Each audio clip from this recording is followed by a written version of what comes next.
MD Selim Ahmed TV.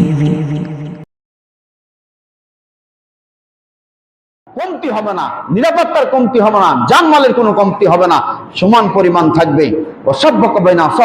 আল্লাহর নবী তিনি তার দুই হাতকে পরস্পর আঙ্গুলের মধ্যে ঢোকায় দিলেন, যে একটা প্রাচীর আর একটা প্রাচীর কিভাবে থাকে, যে এইভাবে থাকে, ঠিক সমাজের মানুষ এইভাবে থাকবে, কেউ বিচ্ছিন্ন থাকবে না। আপনি আরেকজনের উপর অত্যাচার করবেন, জুলুম করবেন, এটা হবে না। এই সমস্ত পথ ভুলে যেতে হবে। আরেকজন চর মেরেছে, আপনি দূরে চর মারবেন, এটা হতে পারে না। আপনাকে ধৈর্যের পথ দেখতে হবে, মীমাংসার পথ খুঁজতে হবে, সমাধার পথ খুঁজতে হবে। মাসালুল মুমিনি ফি তাওয়াদুহুম ওয়া তারাহুম ওয়া তাওয়াতুহুম কামিসলিল জাসাদি ইদা ইসতাকা মিনহু আদুমুন তাদাউ লাহু সাইরাল জাসাদি বিসসাহারি ওয়াল হুম্মা। একজন মুমিনদের মধ্যে হলো পরস্পরের ভালোবাসা এবং দয়া, এবং পরস্পরের তাদের ভিতরে এমন মমতা থাকবে যে তাদের দেহে যদি একটা অংশে ব্যথা অনুভব হয়, তাহলে তার সমস্ত শরীরে ব্যথা অনুভব হবে। যেমনটি তার সর্দি জ্বর হলে তার সে দেহে সে অনুভব করতে পারে যে আমার শরীরটা অসুস্থ হয়েছে। জ্বর কোনো নিজস্ব রোগ নয়, এটা অন্যের বাহক।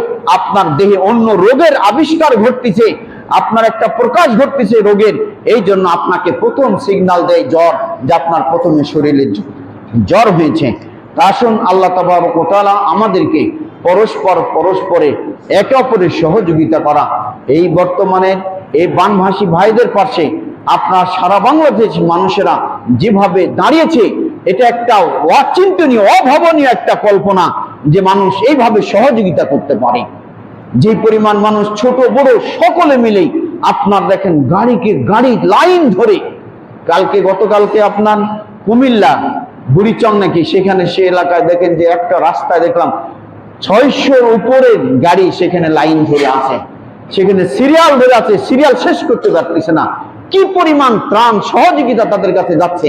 এমন কিছু এলাকা আছে যে হয়তোবা তাদের কাছে সহযোগিতা পৌঁছতেছে না, হয়তোবা যাতায়াতের অভাবের জন্য, কিন্তু এখানে তাদের প্রতি যে সহানুভূতি, ভালোবাসা এবং তাদের সাহায্য পৌঁছানোর যে মাপকাঠি, এটা অতুলনীয়, অভাবনীয়। মানুষ সহযোগিতা করছে, বাংলার মানুষ সব ঝাঁপিয়ে পড়েছে সেই দিকে কয়েকটা ডিস্ট্রিক্টের প্রতি, কিন্তু উল্লেখযোগ্য সবচাইতে বেশি ভূমিকা রাখছে আলেম ওলামা। সবচেয়ে বেশি ভূমিকা রাখছে প্রথম সারিতে তারা যেভাবে ভূমিকা রাখছে জনগণকে সাথে নিয়ে, এরকম ভূমিকা ইতিপূর্বে মনে হয় আর দেখা যায় নাই। সিলেটে এর আগে হয়েছে, সেটা দিয়েছে, কিন্তু এখন এই পর্যায়ে আরো বেশি সেখানে দিচ্ছে। আপনারা দিয়েছেন ইসলামী ফাউন্ডেশন এই আহ্বানটি, এই চিঠিটি করেছে তারা বলার জন্য যে বানভাসী মানুষকে সহযোগিতা করার জন্য তারা উদ্বুদ্ধ করতে বলেছেন। আপনারা সহযোগিতা করেছেন, এটা আমরা দেখেছি, পেয়েছি, কিন্তু আরো আগামী দিনে সহযোগিতার প্রয়োজন আছে। আপনারা যদি মনে করেন যে গত দিনে যেটা দিয়েছি এটাই যথেষ্ট মনে করেন, তাহলে মনে হয় হয়তো বা এটা যথেষ্ট নয়। আমি মনে করি আরো বড় সহযোগিতার পথ হলো তাদের এখন পুনর্বাসন এবং ভারী খাবারের ব্যবস্থা আছে। আপনারা যতটুকু পারেন আবারও আপনাদের এই সাহায্যের হাত বাড়াবেন, এবং তাদেরকে পুনর্বাসন করার জন্য, বাড়ি করার জন্য, তাদের থাকার জন্য যে এখন এটা প্রয়োজন, সেটা একটা সহযোগিতা লাগবে। এটা ইসলামী ফাউন্ডেশন আহ্বান জানিয়েছেন, পাশাপাশি আমি আহ্বান জানাই, গত জুমায় যেটি আপনারা দিয়েছেন সেটি পাঠিয়ে দিয়েছি, বাকি যদি আপনারা পারেন দিবেন। এখন তাদের ভারী খাবার, যদি চাল ডাল তরি তরকারি কেনার জন্য সেটি টাকা পয়সা তাদের দরকার, এবং তাদের বাড়ি করতে হবে, তাদের খরচ আছে, সেটিও লাগবে।